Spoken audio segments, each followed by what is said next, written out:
Hey horror fans! Welcome to BitBlitz Horror, where we explore the darkest corners of imagination. Tonight, we're diving into a chilling tale that'll make you think twice about your next pit stop. Before we begin, make sure you're somewhere safe, because once we start, you won't want to leave. If you enjoy getting spooked, hit that like button and subscribe for more terrifying tales. Now, let's check into the Crossroads Inn, if you dare. The forgotten Crossroads Inn. Emma Reyes gripped the steering wheel tighter as her GPS sputtered and died. The screen flickered once, twice, then went dark. She tapped it frantically, but the device remained stubbornly silent. No, no, no, she muttered, glancing at her phone. No signal. Of course, the grinding noise from her engine grew louder, a metallic screech that set her teeth on edge. Emma eased off the gas, her heart racing. This couldn't be happening. Not here, not now.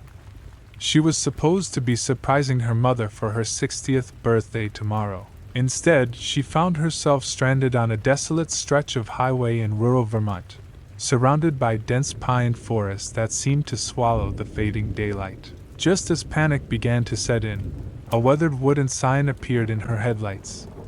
Crossroads in vacancy. Emma blinked, certain she was hallucinating. She hadn't seen any signs of civilization for miles. Yet there it was, an old Victorian house looming against the darkening sky, warm light spilling from its windows. With little choice, Emma guided her ailing car into the gravel driveway. As she stepped out, the air felt unnaturally still, the usual chorus of crickets and night birds conspicuously absent. The porch light flickered on, and a man emerged from the front door. Welcome to the Crossroads Inn. His voice was jovial, almost too cheerful for the circumstances. I'm Harold Whitmore. Looks like you could use a place to stay tonight. Emma nodded, forcing a smile. Yes, thank you. My car's acting up, and I lost my GPS signal. I don't suppose you have a mechanic nearby? Harold's smile never wavered, but something in his eyes made Emma's skin crawl. They were too bright, too fixed. Oh, I'm sure we can sort something out in the morning. For now, why don't you come inside? Margaret's just finished making dinner. As Emma followed Harold into the house, she couldn't shake the feeling that she'd made a terrible mistake. The interior was immaculate, every surface gleaming as if frozen in time. Antique furniture and intricate wallpaper gave the impression of stepping into another era. Harold? Is that our guest? A woman's voice called from deeper in the house. Yes, dear. Emma, was it? Harold turned to her, that unsettling smile still plastered on his face. This is my wife, Margaret. Margaret Whitmore appeared in the doorway, wiping her hands on an apron. She was a small, bird-like woman with sharp features and eyes that seemed to catalog Emma's every movement. Oh, you poor dear. You must be famished. Come, dinner's just ready. Before Emma could protest, she found herself ushered into a formal dining room. The table was set for three, with fine china and gleaming silverware that looked like it had never been used. Margaret bustled about, serving an elaborate meal that seemed more fitting for a holiday feast than an impromptu dinner for a stranded traveler. As they ate, Emma couldn't help but notice the way Harold and Margaret watched her. Their questions felt probing, invasive. Where was she from? Where was she going? Did she have family expecting her? With each answer, their smiles grew wider, their eyes brighter. I really should get to bed, Emma said finally, pushing away her half-eaten dessert. It's been a long day. Of course, dear, Margaret cooed. Harold will show you to your room.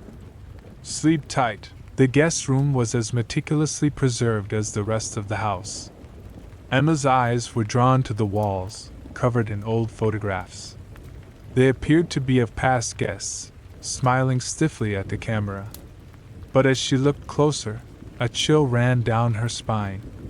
Many of the subjects looked eerily similar, with the same haunted expression in their eyes. Sleep eluded Emma that night. The house creaked and groaned around her, and more than once, she could have sworn she heard footsteps in the hallway. When dawn finally broke, she dressed quickly, eager to leave, but as she made her way downstairs, Emma realized something was wrong. The layout of the house seemed different, corridors twisting in ways that defied logic. She found herself in unfamiliar rooms, each more unsettling than the last. In one, she discovered a hidden door behind a bookcase. Heart pounding, Emma pushed it open. The room beyond was filled with shelves, each meticulously organized and labeled. But it wasn't books that lined these shelves. It was personal items: wallets, phones, jewelry, watches. Hundreds of them, each tagged with a date. Emma's blood ran cold as realization dawned. These weren't mementos. They were trophies. She turned to flee, only to find Harold blocking the doorway. His smile was gone, replaced by a look of cold calculation. Now, Emma. Didn't anyone ever tell you it's rude to snoop? Emma's mind raced. What is this place? What have you done to these people? Harold chuckled, the sound devoid of any warmth. Done to them? Why, we've given them a gift. Eternity frozen in a moment of perfect potential. No pain, no loss, no disappointment. Just possibility. Margaret appeared behind him, her eyes gleaming with an inhuman light. You see, Emma, this world is so cruel, so unpredictable. We offer an alternative. A chance to stay forever in that moment of anticipation, before life inevitably lets you down. Emma backed away, her heart hammering in her chest. You're insane. I'm leaving. Now. But as she pushed past them and ran for the front door, Emma's hope turned to ash. Where the driveway should have been, there was only dense forest. The road had vanished, swallowed by a sea of pine trees that pressed in on all sides. I'm afraid that's not possible, Harold said, his voice echoing unnaturally in the stillness. You see, the Crossroads exists in a place between places.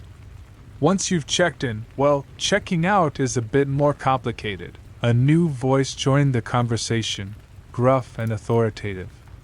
Everything all right here, Harold? Emma spun to see a man in a sheriff's uniform approaching from the tree line. For a moment, hope flared in her chest. Please, you have to help me.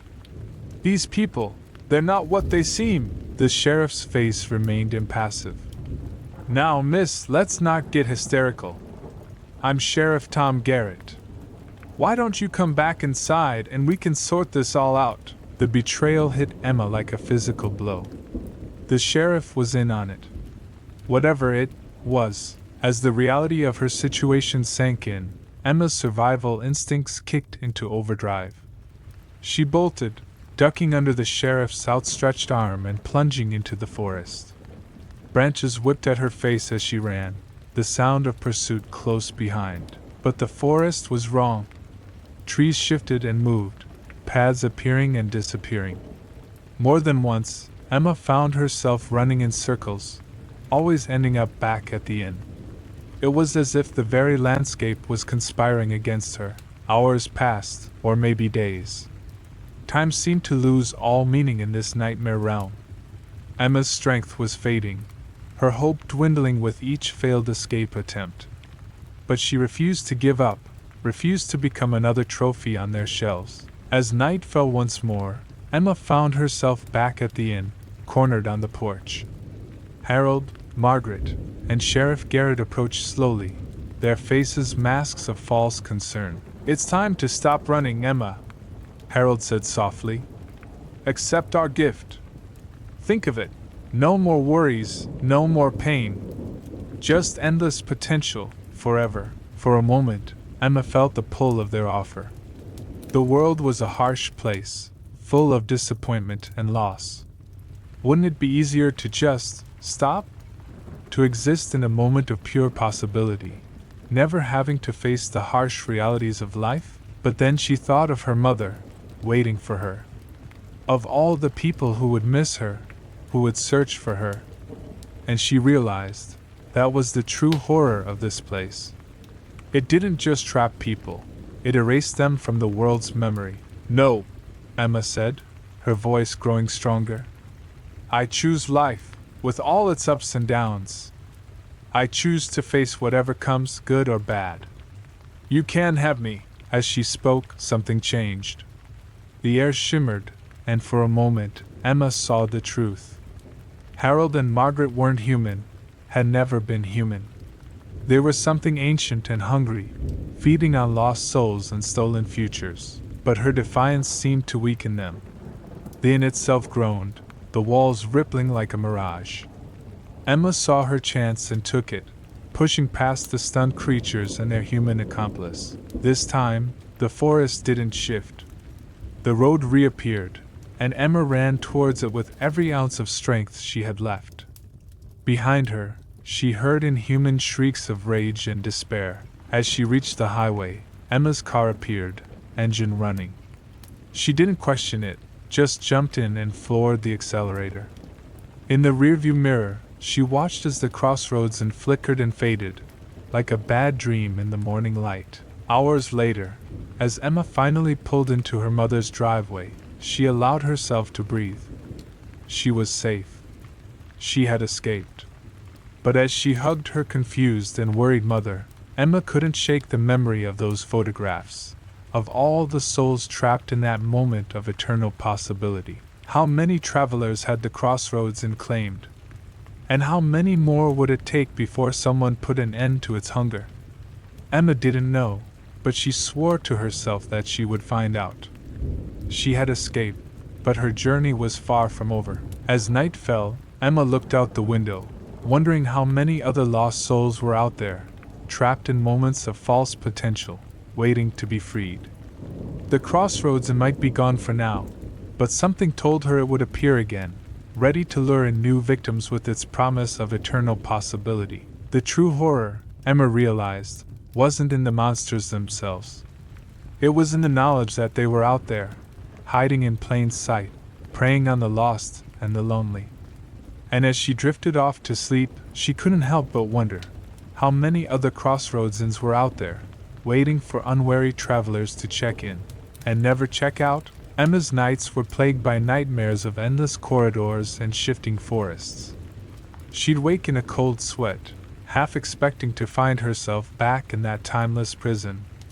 But as days turned to weeks, the memories began to fade like a bad dream, until the letter arrived. It was a plain envelope, no return address. Inside, a single Polaroid photograph and a handwritten note. The photo showed a familiar Victorian house, surrounded by dense forest.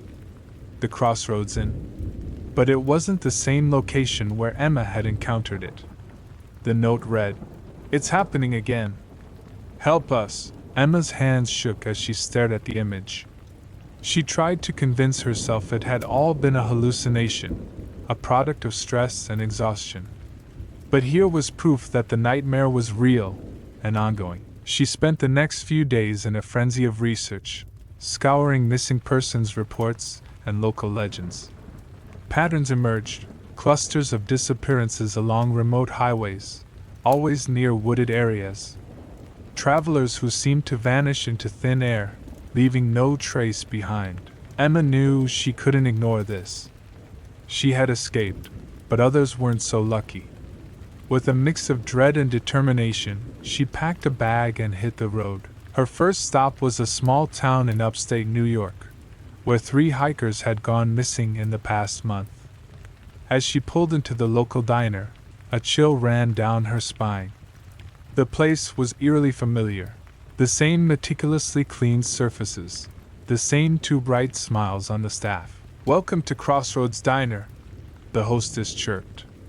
"Table for 1? Emma's heart raced. This wasn't the inn, but it was cut from the same cloth. As she scanned the room, she noticed other patrons with that same haunted look she'd seen in the old photographs. They were trapped, not physically, but in a moment of suspended animation. She fled the diner, her mind reeling. The Crossroads Inn wasn't just a single location, it was a network, a parasitic entity that could manifest in different forms. and it was spreading. Over the next few months, Emma crisscrossed the country, following leads and uncovering more Crossroads locations. A bed and breakfast in Oregon, a roadside motel in Texas, a campground in Maine. Each one a trap for the unwary, each one feeding on the lost and lonely. She tried to warn people, but most dismissed her as a conspiracy theorist. Those who did believe were often too scared to act. But slowly, Emma built a network of her own, survivors, skeptics turned believers, and a few brave journalists willing to dig deeper. It was during a stakeout of a suspected Crossroads location in Colorado that Emma finally came face to face with Harold and Margaret again. They appeared out of the mist, their forms flickering like bad television reception. "You can't stop us, Emma." Harold's voice echoed unnaturally. "We are eternal. We are the promise of what could be, the dream that never ends." Margaret's eyes glowed with an otherworldly light. "Join us, Emma. You've seen too much. You'll never be able to live a normal life now. We can give you peace." For a moment, Emma felt the pull of their offer. The weight of her knowledge, the constant fear and vigilance, had taken its toll. How easy it would be to just let go. But then she thought of all the people she'd met on her journey. The families still searching for their loved ones. The survivors struggling to rebuild their lives. She couldn't abandon them. "No," Emma said, her voice steady. "I choose to fight. I choose to remember. And I'm not alone anymore." As if on cue, headlights pierced the fog. Cars pulled up, disgorging a mix of familiar faces. Survivors Emma had met, journalists she'd convinced, even a few skeptical law enforcement officers who'd finally seen enough to believe. Harold and Margaret's forms flickered more violently, their expressions twisting in rage and fear. "This isn't over," Harold snarled. "We are everywhere. We are eternal." "Maybe," Emma replied. "But so is hope. And we'll keep fighting, keep remembering, keep warning others. You can't feed on those who know the truth." With a final shriek of fury, the apparitions vanished. The mist cleared, revealing an abandoned gas station where moments before there had been an inviting inn. As Emma debriefed her allies and coordinated their next moves, she knew this was just the beginning. The Crossroads entity was vast, ancient, and cunning. It would take years, maybe decades, to fully expose and dismantle its network, but for the first time since her escape, Emma felt truly hopeful. She wasn't alone in this fight anymore. And with every person they saved, every trap they exposed, they were chipping away at the Crossroads' power. The war against the Crossroads was far from over. But Emma and her growing army of truth-seekers were ready for the long haul. They would keep fighting, keep remembering, keep shining a light into the darkest corners of the world. Because in the end, that's what truly terrified the Crossroads. Not just being discovered, but being remembered. And Emma swore that she would never, ever forget. As she drove away from the site of their small victory, Emma glanced in her rearview mirror. For a split second, she thought she saw the shadowy outline of a Victorian house shimmering in the distance. But she blinked, and it was gone. The road stretched out before her, full of both danger and possibility. Emma took a deep breath and pressed down on the accelerator. Whatever came next, she was ready. The night was long, but dawn always came eventually, and she would be there to greet it, standing against the darkness, a beacon of hope for all those lost souls still waiting to be found.